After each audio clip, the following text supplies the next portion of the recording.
See Maharaja's meticulousness about meditation. महाराज के meticulousness, carefulness, सजगता. Mic on नहीं है? माइक नहीं है? इधर से ऑन कर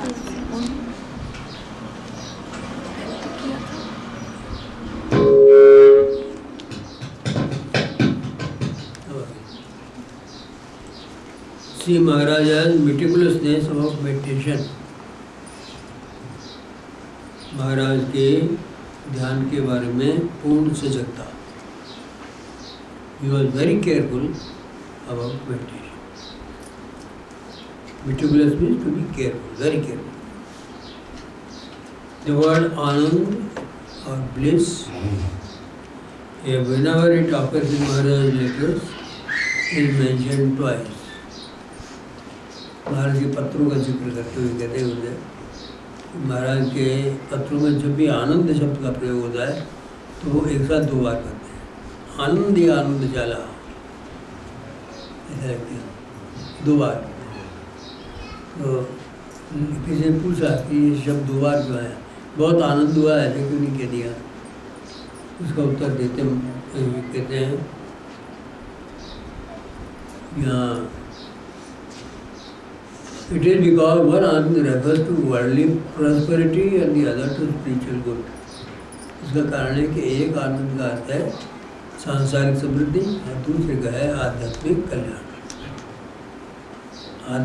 आध्यात्मिक कल्याण पहले का अर्थ है सांसारिक संपत्ति, सांसारिक संपन्नता. नीचे लगा हुआ है when during one of daily spiritual gatherings, Sri Maharaja's letters were being read, a disciple asked. एक बार की बात है जब हमेशा की तरह सिटिंग हो रही थी, महाराज के पत्र पढ़े जा रहे थे, तब एक शिष्य ने पूछा as to why the word Ananda, bliss occurs twice in the letter. ये शब्द आनंद है, ये 2 बार क्यों आता है पत्रों में. जब भी लिखते हैं 2 बार एक साथ लिखते हैं. तो ये इसका उत्तर ये है जो अभी दिया. इट इज बिकॉज वन आनंद रेफर्स टू वर्ल्डली प्रॉस्पेरिटी.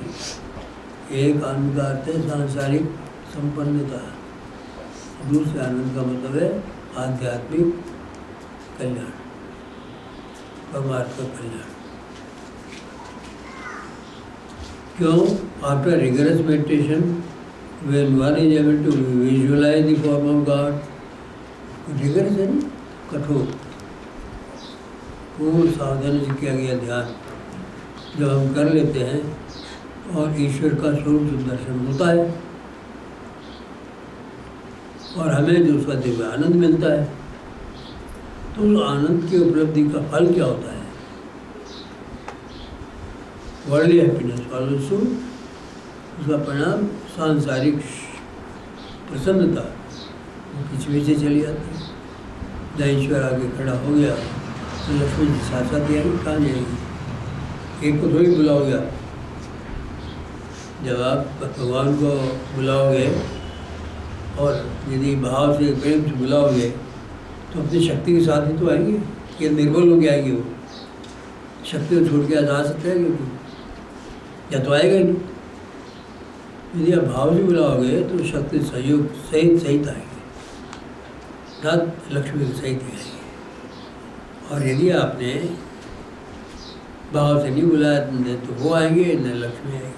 तो सांसारिक वैभव भी नहीं मिलेगा, सांसारिक सुख भी नहीं मिलेगा, परमार्थ का सुख भी नहीं मिलेगा.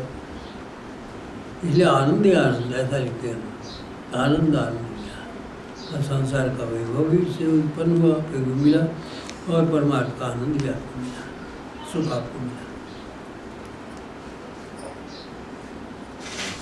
तो विजुअल फॉर्म ऑफ ईश्वर का रूप स्वरूप दर्शन के बाद में संसार का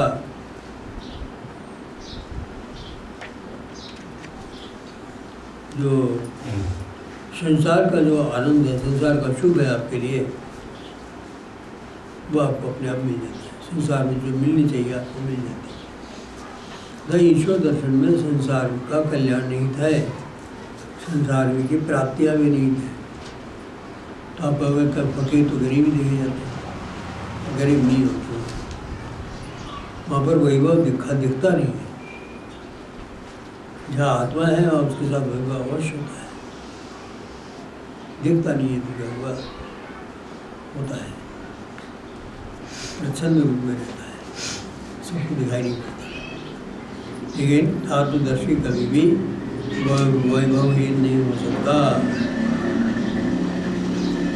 हाथी कभी निर्बल हो गया, कुत्ता नहीं बन सकता। निर्बल हो गया, सूख गया, कुत्ता बन गया, सब हो गया, हाथी रहेगा। तो हाथी सिकुड़ नहीं सकता, परमात्मा भी सिकुड़ नहीं सकता। परमात्मा की अनंत व्यापक शक्ति है, उसको साथ लेके मिल जाता है।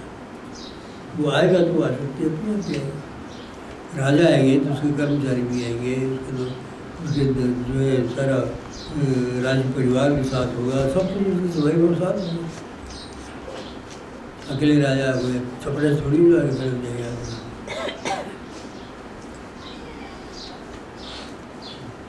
The phrase salutation done twice used by Sri Maharaj implies a humble request to disciples sit for meeting thrice during the day. जो महाराज विनम्र भाव से कहते हैं salutation done thrice, जो नमस्कार कहते हैं 3 बार,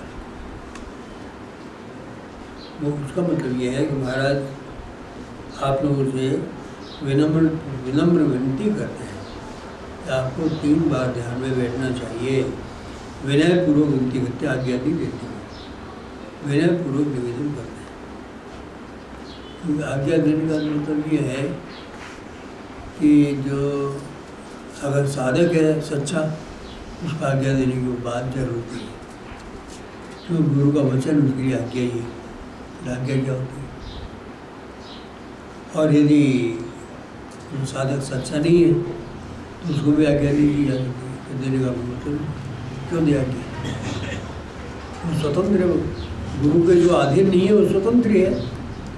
जिसका मन गुरु के अधीन नहीं है, जो ईश्वर की प्राप्ति के लिए पूरी तरह से इच्छुक नहीं है, जो निष्ठावान नहीं है, ऐसे से गुरु का संबंध नहीं है, तो गुरु की आज्ञा होगी तो उसकी।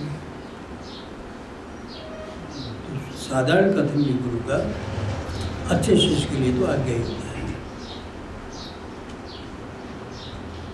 जैसे राजा आज्ञा होती है, उसके पीछे अनुशासन होता है, कानून बनता है ना, तो कानून आज्ञा होती है, उसके पीछे क्या होता है?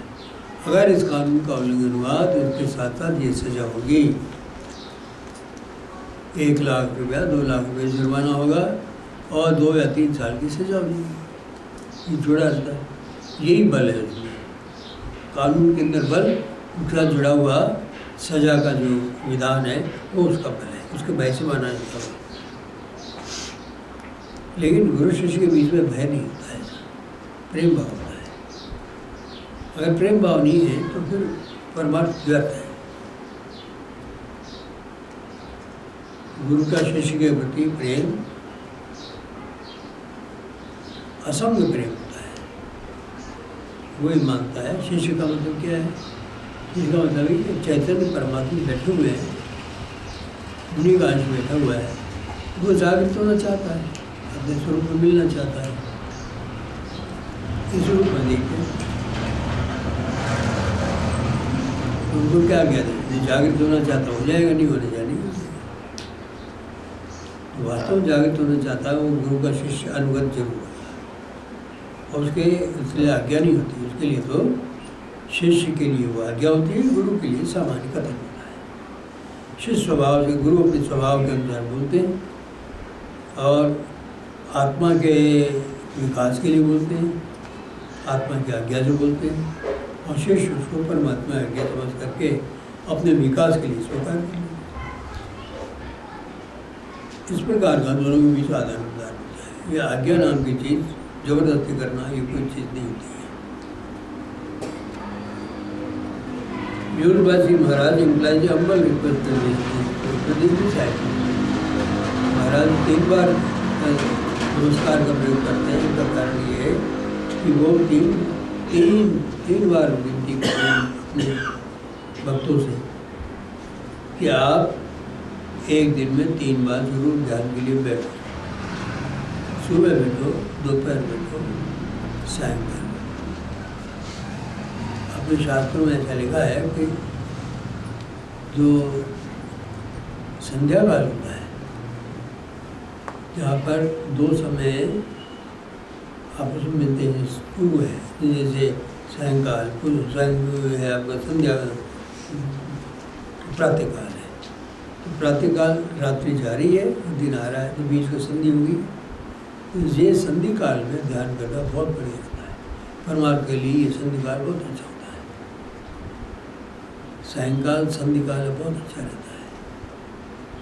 मध्याह्न काल भी, ये भी परमार्थ के लिए, दो को बीच में कर लिया, बीच में मध्याह्न काल और जोड़ दोगे, कंटिन्यूटी आएगी, निरंतर सुबह का किया शाम दोपहर तक रहेगा, दोपहर का किया शाम तक, निरंतर धारा प्रवाह चलता रहेगा आपका एक। इसलिए 3 बार जोड़ देते हैं, 3 बार। Shri Maharaj was very particular about the regular practice of meditation. Maharaj ध्यान के निरंतर अभ्यास के लिए बहुत अधिक सचेत थे। रेगुलर प्रैक्टिस, नियमित अभ्यास, इसके लिए बड़े सावधान थे। वो कभी चूकते ही नहीं। कभी जाते भी ना गाड़ी में, बैलगाड़ी होती है, ट्रेन वगैरह भी नहीं थी, चली हुई भाप के लिए बैलगाड़ी में जाती, वो घोड़े पर भी जाते थे। बैलगाड़ी में जाते होते तब उनका यदि नींद का टाइम हो गया तो कंबल ओढ़ के गाड़ी में बैठ गए और भजन करते हुए जाते, समझ छूटता नहीं। और कभी मान लीजिए उनका ऐसा अंदेशा हो कि समय कम मिलेगा, चूकेगा, तो उतना अधिक वो कर लेते, जितना नियम था उससे अधिक वो 2 घंटे 3 घंटे पहले करें, बाद में नहीं, पहले करें, एडवांस।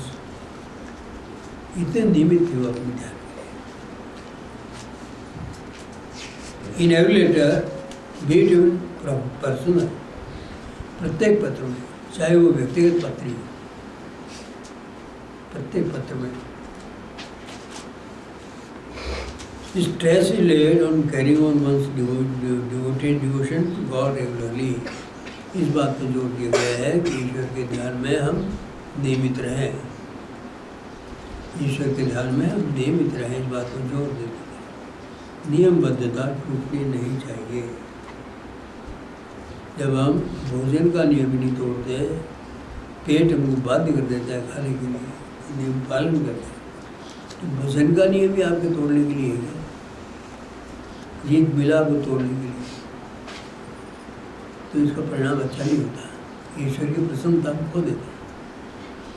यदि हम नियम का पालन करेंगे ईश्वर के लिए, चाहे भूखे मर के भी करें, तो ये इस नियम के पालन का ईश्वर के यहाँ मूल्य ज़्यादा होगा। ये इससे मालूम पड़ेगा कितने सिंसियर है, और वहाँ पर उसकी वैल्यू ज़्यादा होगी। वो तोलता है ना, कष्ट के अनुपात में तोलता है। मेरे लिए कष्ट कितना किया, जैसे कोई यहाँ आया ध्यान करने के लिए, सत्संग में आए लोग, तो ऐसे भी लोग आए जो पैदल चल के आए। कहाँ से? नागौर पैदल चल के आए। देश लोग वहाँ करके रुके, वहाँ शायद किसी ने पैसे दे दिए उसको, पैसे दे दिए थे, वो बैठ के आए फिर यहाँ। और यहाँ मालूम पड़ा कि इस तरह से व्यक्ति आया भागा हुआ, तो आज उसके जीवन में कितना लाभ हो गया। उसकी पत्नी को हार्ट की बीमारी थी, ठीक हो गई। उसे घर में दारिद्र था, वो ठीक हो गया, सब गया, सब कुछ उसका ठीक हो गया। आनंद, खुश आनंद, सबको भजन भी करता है। तो परमात्मा के लिए किया गया कष्ट ईमानदारी से किया गया, व्यर्थ नहीं जाता, परमात्मा से चुका देता है। ऐसे अपने, ये तो मैं अपने यहाँ के उदाहरण देखता हूँ, वो देता हूँ, बाकी संतों के यहाँ बहुत उदाहरण आपको मिलेंगे। उनका जीवन चरित्र पढ़ो तो उनके भजन से उनको बहुत लाभ हुआ है, ईश्वर की प्राप्ति और संसार के अंदर भी कमी नहीं रहती।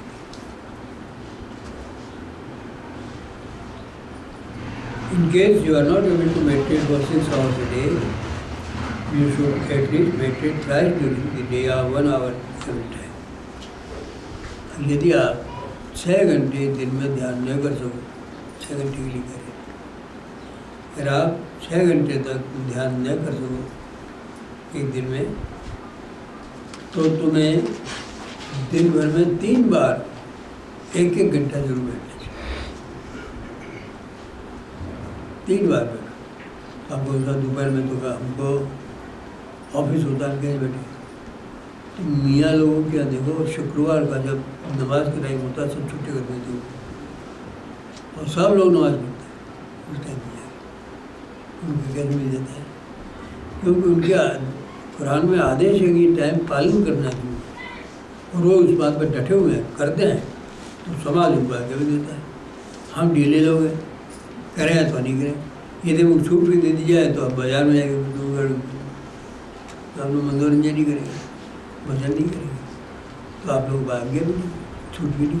अभी छुट्टियों की छुट्टियाँ काट दी गई, लोग मनाते नहीं होते, गाँव में भी छुट्टी नहीं होती, जन्माष्टमी की जो जन्म शिव क्या उसकी छुट्टी नहीं होती, वसंत पंचमी सरस्वती पूजन की नहीं होती, शिवरात्रि की नहीं होती, गुरु पूर्णिमा की नहीं होती। तो गुरु को तो आजकल मानते नहीं होते, गुरु भी ऐसे हो गए कुछ देर का भी नहीं, गुरुओं के लिए तो छुट्टी करेगा नहीं, वो पैसे लेते हैं। इस बात की छुट्टी, गुरु जी की छुट्टी लेंगे तो बैच पढ़ाएंगे जाकर ट्यूशन, छुट्टी कोई नहीं करता। तो हम अपने धर्म की अवमानना करने के लिए खुद ही जिम्मेदार हैं। अगर हम दृढ़ता से पालन करें तो हमको मान्यता जरूर मिलेगी। एकनाथ महाराज एक गुरु, क्या नाम था उनका? जनार्दन स्वामी। जनार्दन स्वामी किसी नवाब के यहाँ पर प्राइम मिनिस्टर थे और सारी रियासत में बृहस्पतिवार की छुट्टी होती थी नवाब के यहाँ। ये उनका धर्म का पराक्रम था उनका। हम मानते नहीं, तो हमारे यहाँ छुट्टियों भी कटे लोग।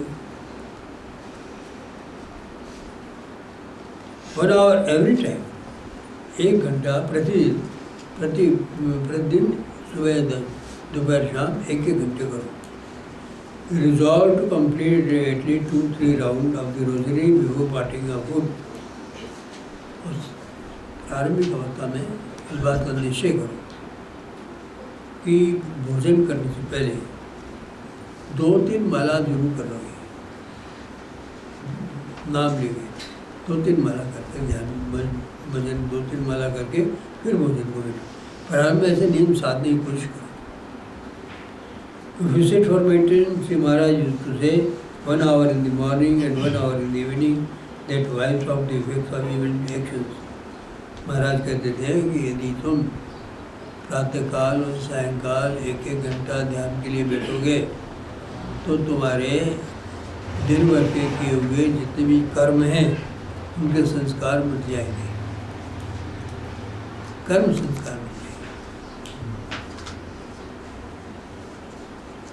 If you sit for meditation, और तुम मेडिटेशन के बैठोगे 1 hour in the morning and 1 hour in the evening, 1 घंटे सुबह और 1 घंटे शाम बैठोगे, that wipes out तो मिटा डालना, मिटा डालता है evil actions, दुष्कर्मों के प्रभावों को, उनको सब मिटा देता है। ये इतना लाभ होता है। ये तो भोगना पड़ेगा, इकट्ठे करोगे तो आप भोगोगे। तो आप वाइप आउट करोगे। स्लेट पर लिख दिया और आपने लिख दिया मुझे मारो, ये लिख दिया और पढ़ लिया लोगों ने ये, और आप लोग पीटने लगे। जैसा हम क्या, अगर आपने तो लिखा है, ऐसे हालत होती है। अंदर लिखा जाता है, सजाएँ मिलती है, तो लिखा हुआ है ना, सारे कर्म लिखे हुए हैं, उनके अनुसार सजा जाए। तो उसको मिटा, स्लेट को साफ नहीं कर सकते हो ना, महाराज कह रहे भाई 1 घंटे सुबह 1 घंटे शाम सो, आप भावपूर्वक भजन कर लो, आपके संस्कार बढ़ जाएंगे। ये अच्छा उपाय है संस्कारों को मिटा देने का। He also said that after intense meditation for 3 hours, वो कहते थे कि 3 घंटे तक तीव्र ध्यान करने से, इंटेंस मेडिटेशन तीव्र ध्यान करने से, one has the satisfaction as if one had drunk half a share of milk। तो इतना आनंद होता है ऐसे संतुष्टि से जैसे वो आधा किलो दूध पिया है। जो अच्छी भूख लगी हो और दौड़ भाग करके आए हों और भूख लगी हो आपको, तब ताज़ा दूध जिसमें पूरा मिला हुआ हो वो आपको पीने के लिए दे दिया जाए तो आपकी कैसी संतुष्ट होती है, इसका अनुमान आप नहीं कर सकते यदि आप ऐसे अवस्था से गुजरे। हम इस अवस्था से गुजरे हैं। स्काउटिंग में हम जाते थे घूमने के लिए, तो मऊ का पहाड़ आता था बीच में। हमारे मित्र यहाँ जब जाते हैं तो पहाड़ आता है बीच में मऊ का, मऊ ना जगह नाम है, पहाड़ी है। तो श्रीमाधोपुर से करीब 6-7 किलोमीटर पड़ती है। तो भागे भागे जाते और भागे भागे वापस आते, ऐसा दौड़ा करके ले जाते थे। बचपन का समय था, दौड़ते दौड़ते चढ़ जाते थे। हवा लगती भूख, तो वहाँ पर दूध मिला करके, दूध बड़ा ताज़ा गर्म दूध को ठंडा करके बुरा मिला कर पिलाता था। तो इतना आनंद आता था उस पीने में।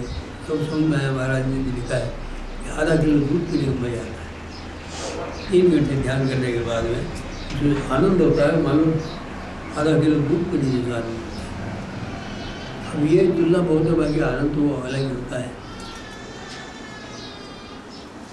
महाराज during spiritual seasons used to cover himself with blanket. Maharaj अपनी आध्यात्मिक या सुजर्न यात्रा, सुजर्न यात्रा, अपनी आध्यात्मिक यात्राओं में used to cover himself with blanket, अपने आप को ब्लैंकेट से कंबल से ढक लेते थे। ऐसे और मेडिटेशन की बुल कार्ड, और वो बैलगाड़ी पर ही ध्यान करने के लिए बैठे। बुलकार बैलगाड़ी पर ध्यान करने के बैठ जाते। एट द अपॉइंटेड टाइम, निश्चित समय कितने बजे बैठना है वो टाइम हुआ और वो बैठे, क्योंकि वहाँ पर अपॉइंटमेंट है ईश्वर से। इतने समय पर बैठेंगे, मिलेंगे आपसे। ये है ध्यान में बैठने का समय में बैठने का मतलब है कि आपने ईश्वर को वचन दे रखा है कि इतने बजे हम और आप मिलेंगे। नाम लेना है, उसमें मिलने की बराबर ही है। मन से भाव से नाम लेना, उनका मानो आप आलिंगन करें, उस समय पर बैठो। और चूक गया तो मतलब आप में प्रेम नहीं, वो तो आ गया टाइम पर, वो तो है ही हमेशा, और आप मिलो नहीं टाइम पर, क्योंकि कमी आपकी है। Likewise, he used to meditate in a standing posture the previous night. इसी प्रकार से जब यात्रा हो जाते तो पहली रात को वो खड़े खड़े ध्यान कर लेते, खड़े खड़े स्टैंडिंग पोस्चर, खड़े खड़े पोस्चर स्थिति में पूर्व रात्रि। This is very unfailing rigorous method. इस प्रकार उनका यह ध्यान बिना चूक और बड़ा कठोर ध्यान होता है, बिना चूके हुए कठोर ध्यान, अनफेलिंग अचूक, रिगरस कठोर, ऐसा उनका ध्यान होता था। Shri Nimbargi Maharaj at another feet to award of Nimbargi Maharaj ने दूसरा ही पराक्रम किया था, अपनी निद्रा को दूर भगाने के लिए उनका पराक्रम दूसरा ही था, वो भी गजब का था। नींद पर पूर्ण विजय पाली निम्बर्गी महाराज। As you know, there are 2 pillars sunk in the earth just near the well. कुएं के पास में 2 खंबे काट दिए जाते हैं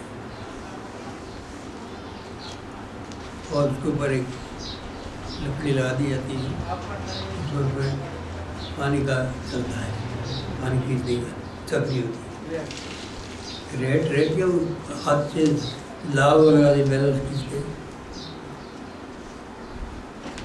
तो उसका शेप लगा रहता है, उसको दो डंडों के ऊपर शेप है, लकड़ी का डंडा वो वहाँ लगा रहता है, वो उन दोनों पिलर्स को ज्वाइन करता है, मिला देता है। And hollow mechanism is used for purpose of draining water. और ये सारा जो यंत्र है वो पानी निकालने के लिए काम में लाया जाता है। ड्रेनिंग वाटर पानी निकालने के लिए काम में लाया जाता है। Sinimbargi Maharaj used to perch of himself on his slender shaft, और उस छोटे से शेफ्ट के ऊपर दोनों खम्भों के बीच में जो लकड़ी लगाई जाती है, जो चक्री घूमती है, उसको बैठ के ध्यान करते हैं। अगर नींद आए तो पड़े पूरे इस तरह का कठोर ध्यान ऐसी योजना करके उन्होंने नींद उठाया। अगर है ही कौन सोएगा है बताओ। यहाँ पर थोड़े सी चौक होती पानी में,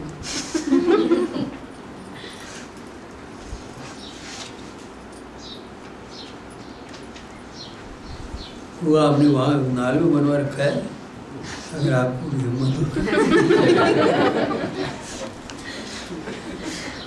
पानी इतना नहीं है वहाँ,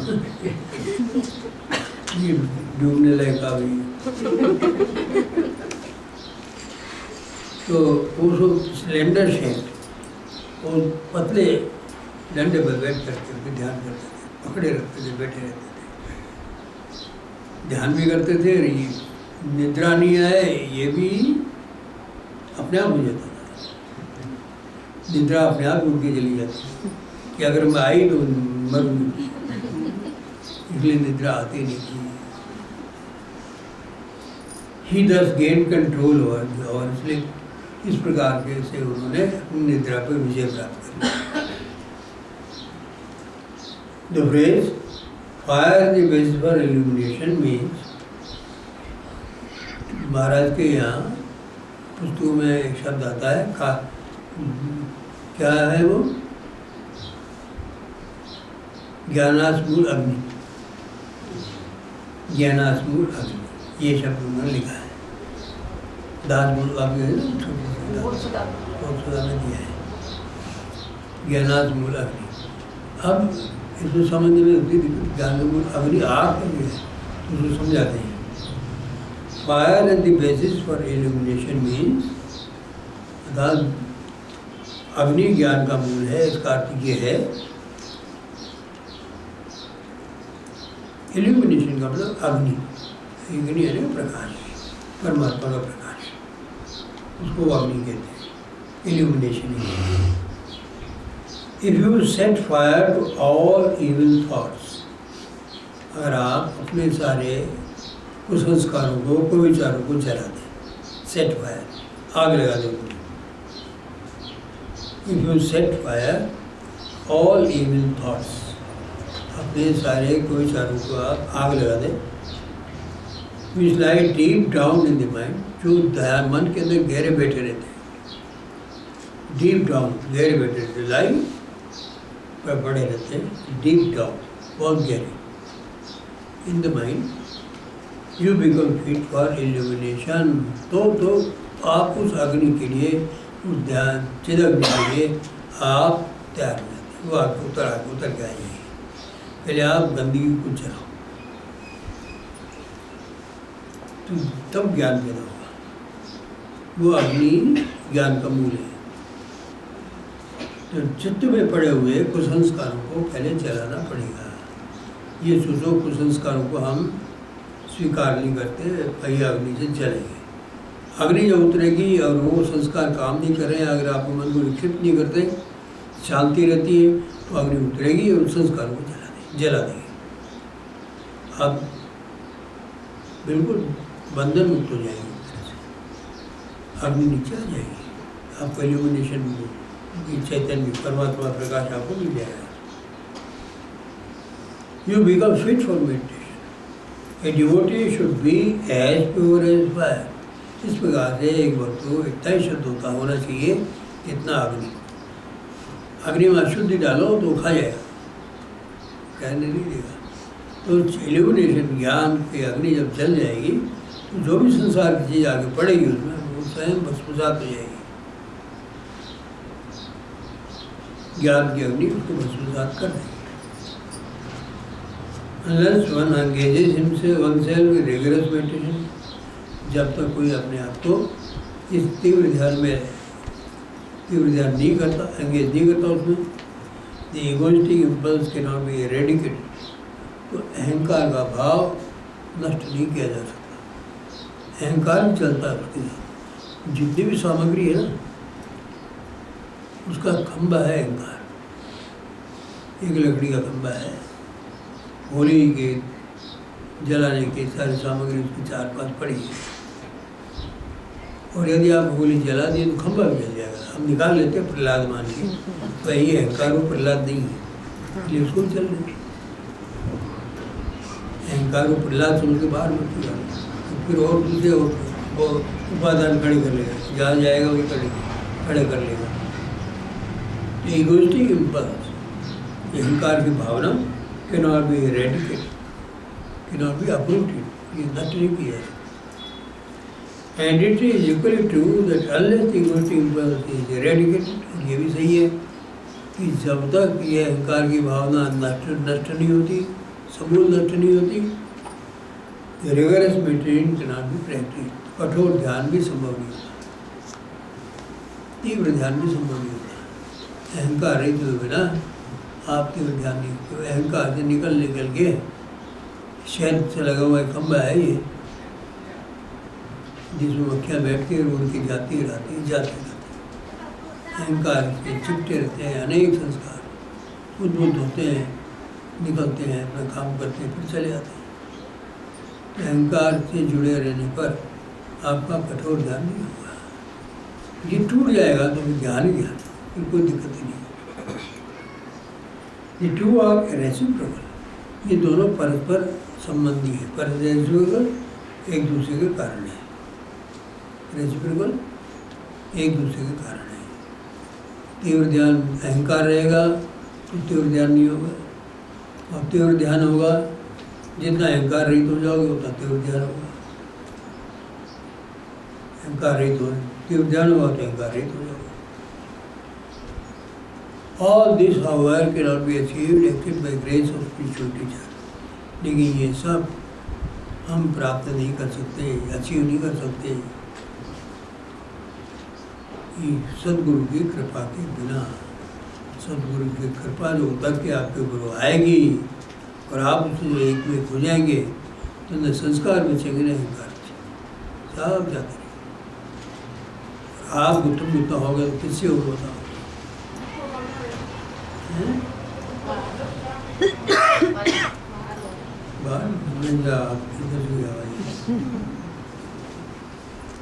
अगर कोई सोचे कि मैं अपने अहंकार को तोड़ लूँगा, जैसे कोई अपनी गर्दन खुद नहीं काट सकता, ऐसे अहंकार को भी कोई तोड़ नहीं सकता। अहंकार को तोड़ने के लिए कोई ऐसी चीज़ चाहिए जो अहंकार को आसानी से निकल जाए और पता भी नहीं। अहंकार को यदि चोट पहुँचाते हैं तो नाराज होता है। तो इसको मनाचे श्लोक लिखा था, मन के लिए श्लोक लोगों ने लिखे हैं। मना सज्जना हित मांझे करावे, ये मन सज्जन मन मेरा हित कर। रामदास महाराज कहते हैं मन को समझा बुझा के तैयार करो, इसको गालियाँ मत दो, नाराज होता है, आपको वश में नहीं आएगा।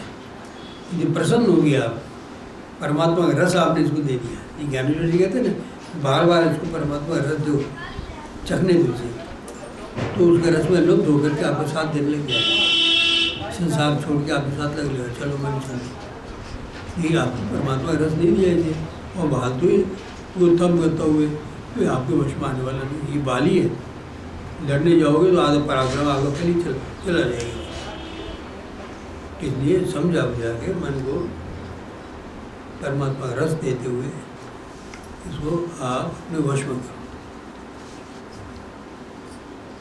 This spiritual technique, this technique of spiritual practice, परमार्थ ध्यान की विधि, परमार्थ ध्यान की विधि टेक्निक पहला चीज़ क्या विधि में? पोस्चर, आसन। पोस्चर, आसन। That is real posture where one can sit or maintain with comfort and for long. तो आसन वही है, असली आसन वही आपके लिए जिसमें आप मेडिटेशन के लिए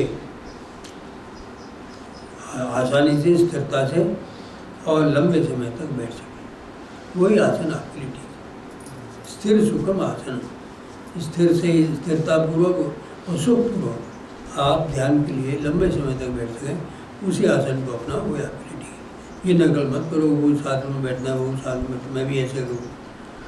ये सबका शरीर अलग अलग तरह का है।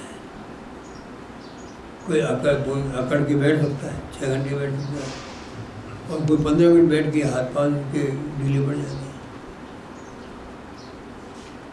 तो इस प्रैक्टिस के लिए जो आसन आपको सूट करे उसको अपनाओ, और लेकिन उसे कंटिन्यूस करो। जैसे आप बैठते हो, जिस आसन में आप बैठते हो उस आसन में ये अभ्यास करो, उसको बढ़ जाता है। 2 घंटे 3 घंटे निरंतर बैठो, चेंज नहीं करना पड़ेगा, तब आपको परमात्मा अच्छा आनंद आएगा। बार बार टांग होते तो आपका मन भी विक्षिप्त होता है, उससे अनुभव में भी विक्षेप आता है। तो जितना हो सके आसन जो आप चूज करो वैसा करो जिसमें स्थिरतापूर्वक और लंबे समय तक आनंद से आप बैठ सकते। कोई आसन ऐसा नहीं है कि यही आपको सिद्धि देने वाला है। आपके मन की शांति, स्थिरता बनी रहे, आसानी से आप बैठ सको, उस आसन को अपनाओ, लेकिन ये अभ्यास करो वो आसन आप दीर्घ काल तक कर सको। ये अभ्यास आपको जरूर करना पड़ेगा दीर्घ काल तक। The posture which Sri Maharaj employed for meditation is best one. महाराज जिस पोजिशन में बैठते थे वो सबसे अच्छा पोस्चर है, सबसे अच्छा आसन है। महाराज का पोस्चर उसमें दिया होगा कहीं कहीं पर आ गया है। बुरा महाराज का ये स्टार्टिंग फर्स्ट पेज, हाँ एक पेज पर इंट्रोडक्शन के बाद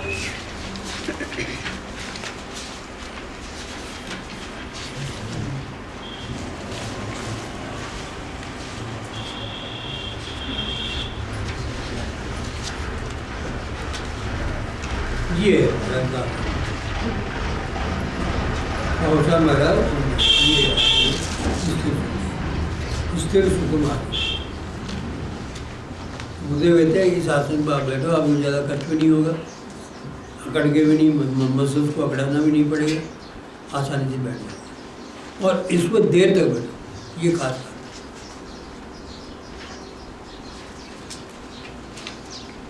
usual cross leg posture sahajasana,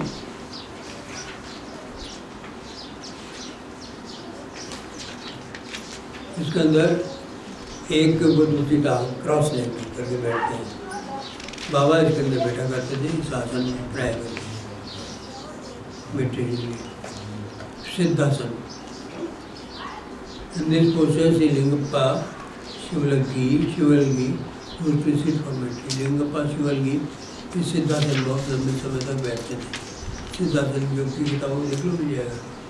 पद्मासन, बद्ध पद्मासन एक ही तरह के आसन है। लेकिन इन सब आसनों को देने के बाद गुरुदेव कहते हैं more important than all these is the devotional attitude of the mind. इन सब आसनों की अपेक्षा सर्वाधिक आवश्यक है आपका मन का भक्ति भाव। मन का भक्ति भाव ये सबसे अधिक महत्वपूर्ण है। चाहे आसन आप कैसे लगा लो, तो आसन की अकड़ से नहीं परमात्मा खुश होता। मन के स्पंदन कैसे हैं, आपके भक्ति भाव वाले हैं कि नहीं, परमात्मा को वो चाहिए। अभी तपस्या नहीं की होगी, कौन माँ अपने बच्चे की तपस्या की होगी? बोर माँ से बच्चा लिपट के कहते मेरे भूख लगी है, तो माँ कभी नहीं, और कहने के मेरे पोस्टर लगा दिया हालत हुई। तो आप अपने आप को ये समझ लगकर बड़े हो गए और ध्यान लगाएंगे और परमात्मा को प्राप्त करेंगे। ध्यान लगा के अपने हठयोग से खुश करेंगे। ऐसे अवस्था मन की छोड़ो, सीधे सच्चे रहो। आप उसको यदि प्रेम से याद करोगे तो वो हाजिर हो जाएगा, क्योंकि आप उसके लिए बालक के समान है। अहंकार होने से आप बड़े हो जाते हैं। बच्चों में अहंकार नहीं होता, अहंकार नहीं होता, बड़े में अहंकार। पशु में भी अहंकार नहीं होता। कुत्ते के डंडा मार दो, 2 दिन रोटी दिखा दी, बिल्कुल हिलाता वापस आ गया। अहंकार नहीं होता। ये अहंकार नहीं होना, उसमें व्यक्तित्व नहीं होने का लक्षण है। लेकिन मनुष्य में अहंकार नहीं होना, उसमें ईश्वरीय व्यक्तित्व होने का लक्षण है। ईश्वरीय व्यक्तित्व में अहंकार नहीं होता, इसीलिए बलवान होता है, व्यापक होता है। अहंकार में जो है, कुएं में अहंकार हो सकता है, मैं कुआं हूँ। ये समुद्र अगर बोले मैं समुद्र हूँ तो पृथ्वी फट जाए, तो पृथ्वी से 3-4 गुना बड़ा है। उसकी आवाज़ गर्जना निकले, मैं समुद्र हूँ, सारी पृथ्वी पहले बैठ जाए। और परमात्मा भी कितना विशाल है, तो मेघ गर्जना होती है उसी में घबरा जाते हैं। तो परमात्मा की कठोर वाणी निकले तो क्या हाल होगा। तो हम उसके लिए इतने बच्चे हैं, कीड़े मकोड़े से भी कुछ ज़्यादा अस्तित्व नहीं है हमारा। फिर भी हम अहंकार के कारण अपने आप को कुछ सत्ता मान लेते हैं, हम हैं कुछ, इसलिए वो द्वार बंद हो जाता है उसका। ये अहंकार ही है, बहुत बड़ा हो गया है, अकड़ के चलता है। इसको एक शरीर मिल गया, स्थूल शरीर, इसको अकड़ के चल रहा, तमाशा देखो इसका। फिर उस संसार में तमाशा दिखाता है, और कहीं पर गिरता है, पड़ता है, कहीं सूझता नहीं, कहीं नहीं सूझता है, कहीं तो आँखों का बुद्धि का गर्व है तो बुद्धि के कारण का अनेक तरह गड़बड़े करता है। कहीं उसको नेत्रों का अभिमान, नेत्रों के कारण करने के लिए फंसता है। मुँह का बोलने का अभिमान, बोलने के कारण करने के लिए कष्ट पाता है। शरीर का अभिमान है तो बीमारियों के कारण कष्ट पाता है। और मैं कहेंगे हे भगवान, अब मैं हार गया, मैं समझ गया, मैं गलती पर तू सही, तब अहंकार करता है। अहंकार वास्तव में कोई ऐसी चीज़ है जो जीव को जीव बना के माया के चक्कर में डाल देती। माया चक्कर निकलना हो तो ये जो आंकड़ा है पकड़ने का माया का, वो अहंकार है, उसी जीव को पकड़ दिया। More important in all these is the devotional attitude of the mind. मन का जो भावात्मक रूप है, भाव है, वो ज़्यादा महत्वपूर्ण है। साधनों पर इतना विश्वास मत करो। गुरु ने आपको जो नाम दिया है और आपका ऊपर प्रेम दे रहे हैं अगर वो, तो वे साधना उसे अपने आप हो जाएगा। आप क्या साधना करोगे? वो तो शक्ति उतर के साधना आपसे करवा लेगी, वही असली साधना है। आप करोगे तो आपसे होगी नहीं, थक जाओगे। When one is keeping indifferent health, जब मान लीजिए किसी की हेल्थ, किसी की स्वास्थ्य ठीक नहीं हो, इंडिफरेंट ठीक नहीं होता, इंडिफरेंट है, ये स्वास्थ्य ठीक नहीं हो, एनी पॉजिटिव फॉर मेडिटेशन, तो ध्यान के लिए कोई भी साधन अपना सकते हो, स्थिति अपना सकते हो। आप आसन में नहीं बैठ के, घाट में बैठ के, आराम से बैठ के करो। मुक्ति भाव से नाम लेना है। ईश्वर जानता है कि शरीर के अंदर क्या है, बीमारी है, तो वो खुद भी बैठा ना, वो नहीं जानता कि आपसे ज़्यादा वो जानता है क्या बीमारी है। तो ऐसी स्थिति में जब उसकी इच्छा से ही सब बीमारी आई है, फिर वो है, ईश्वर की इच्छा बिना कुछ हो नहीं सकता। अगर बीमारी आई है तो ईश्वर की इच्छा से आई है। यदि आप में कोई दुर्गुण प्रवेश किए तो ईश्वर की इच्छा से किए है। यदि आपको सद्गुण मिले हैं तो ईश्वर की इच्छा से मिले हैं। यदि आप गलतियाँ करते हैं तो ईश्वर की इच्छा से ही करते हैं। और वो उससे कुछ उसका विपरीत होता है। क्यों होता है ऐसा? परिणाम निकालने के लिए ये सब जीवन में क्रियाएँ होती हैं, निरर्थक कुछ नहीं होता। जीव समझते नहीं।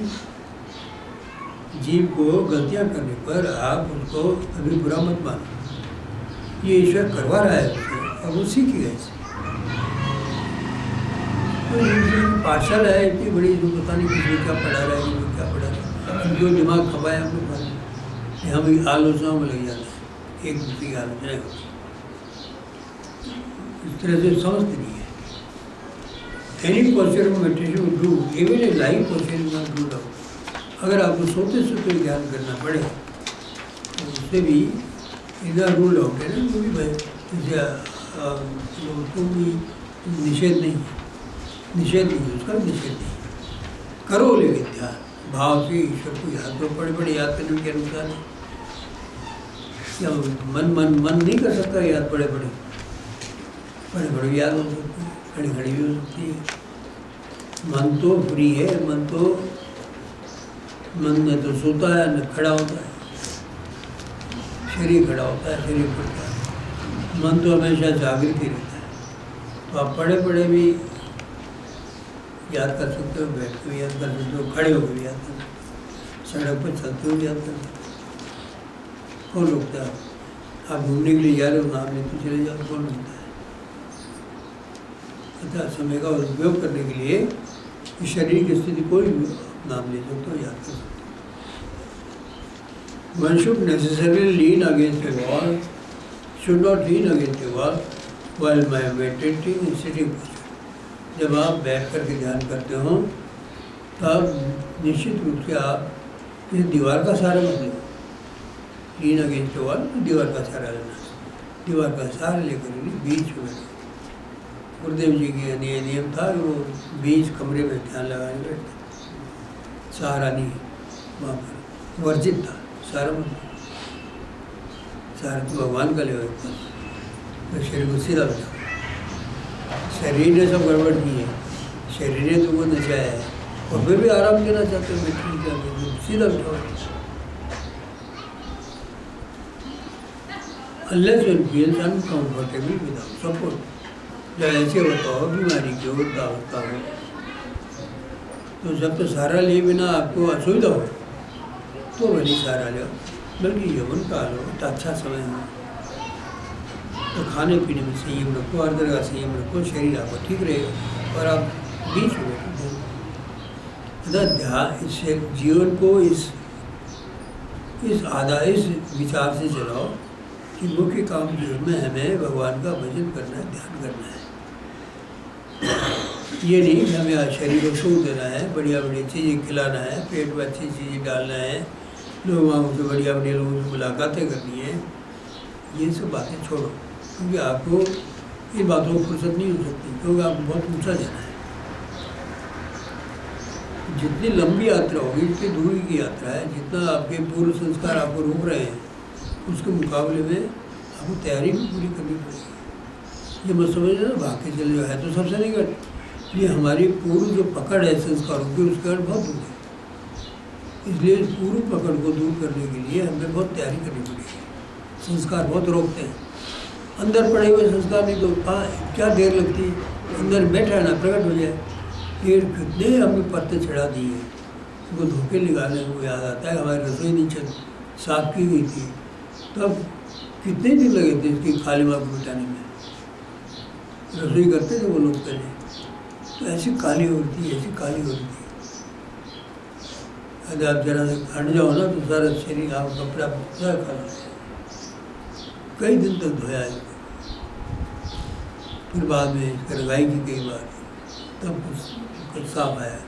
इसमें हमारे पूर्व संस्कार हमारे अंतर शरीर को इतना घेरे हुए रहते हैं कि उनको दूर के बिना प्रकाश नहीं फूटता है। और हम सोचते हैं हमें मिला क्यों नहीं भाई, हम अपने पूर्व जीवन को जानते भी नहीं, क्या क्या करके आए हैं।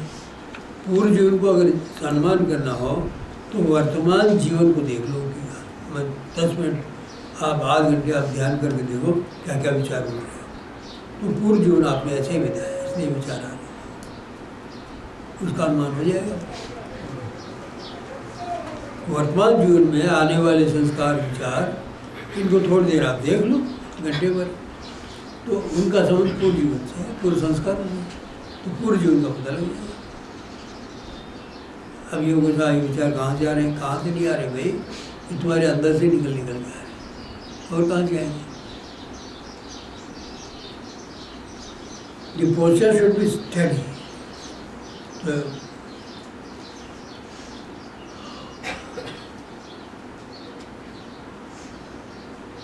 हाँ, कैसे भी बैठो, जो पोस्चर आप अपनाओ, जो आप आसन अपनाओ, वो स्थिर होना चाहिए।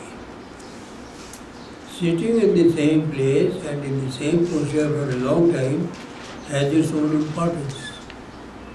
लंबे समय तक एक ही जगह पे बैठे रहना और एक ही आसन में बैठे रहना लंबे समय तक, इसका अपना स्वयं महत्वपूर्ण महत्व है। Has its own importance. इसका अपना स्वयं में ही एक महत्व है। ये मत समझो कि इसका महत्व नहीं है। लंबे समय तक एक ही आसन में बैठने का अपना परमात्मिक विशेष गुण है, अच्छा महत्व है इसका। The posture change in a equilibrium is disturbed. अगर आप आसन को बदलते हैं तो अंदर की जो संतुलन है उसमें बात की गड़बड़ आती है। इनर इक्विलिब्रियम, अंदर का संतुलन, उससे गड़बड़ होता है। अंदर का संतुलन वही ध्यान है, वो संतुलन गड़बड़ता है, बदल दे। और शांति से एक समय बैठे रहे तो आपका अंदर का संतुलन बिगड़ता नहीं, एकदम निरंतर वैसे चलता रहता है। Hence, try to sit in the same posture for a long time. इसलिए इस बात की कोशिश करो कि आप एक ही आसन में लंबे समय तक बैठ सको, ये अभ्यास करो। A slight movement of the upper limbs of the body, however, does not mean. आसन मत बदलो, लेकिन यदि थोड़ा बहुत ऊपर का पार्ट, मेरुदंड से ऊपर वाला पार्ट, ये थोड़ा हिल जाए, जैसे मक्खी बैठ जाए या कभी कोई बात ऐसी हो जाए, तो इससे आपको गड़बड़ नहीं होने वाली है। कि पोस्चर बदलोगे तो आपके इनर इक्विलिब्रियम डिस्टर्ब हो जाएगा। जो जितने केंद्र हैं आपके वजन करने के, उनमें डिस्टर्बेंस हो जाएगा। The posture should not be changed even if one feels sleepy. यदि नींद भी आ जाए तो भी अपने आसन को बदलना नहीं चाहिए। नींद आए तो आने दो, कई वो देखते हैं यूँ झुकते हैं, ये आसन रखो वैसा वैसा, तो नींद आके आपको छोड़ जाएगी। ये मैं तो सुलाना चाहती हूँ और ये लेटता ही नहीं है, तो कहाँ तक आएगी बेचारी नींद, छोड़ छाड़ के चली जाएगी। The body should be dedicated to the service of God, और शरीर को ईश्वर की सेवा के निमित्त अर्पित कर देना चाहिए। बस ये कुछ है, लंबा है और